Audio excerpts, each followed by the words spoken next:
Double negatives occur when two negative words are used in the same sentence. In English, using a double negative usually changes the meaning of the sentence to a positive one.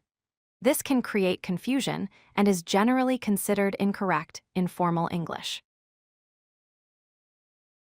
A double negative is a sentence that contains two negative words such as not, never, nobody, or nothing. For example, saying I don't know nothing actually means I do know something. It is important to avoid double negatives to make your meaning clear. Some common examples of double negatives include sentences like I don't know nothing, she didn't do nothing wrong, and he can't hardly wait. These sentences are confusing because the two negatives cancel each other out and create a positive meaning. To avoid double negatives, do not use two negative words in the same sentence. Replace the second negative word with a positive one such as anybody instead of nobody. Also, use any after negative verbs instead of some. For example, say don't have any, not don't have some.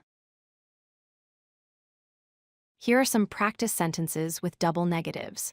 For example, I don't want nothing for my birthday and they haven't seen no change yet. Try to spot the double negatives and think about how to correct them by removing one negative or replacing it with a positive. Some commonly heard double negative phrases are that won't you know good and I ain't got no time for supper.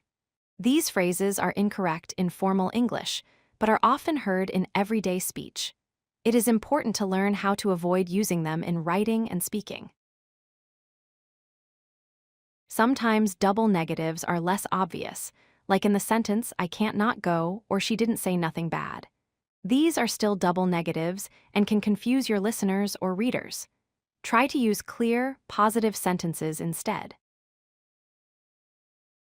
Common mistakes with double negatives include sentences like I don't know nothing and she can't hardly wait. The correct versions are I don't know anything and she can hardly wait. Avoid these mistakes to speak and write clearly. If you like this video, hit that like button and don't forget to subscribe. Visit CodeLucky.com for more such useful content.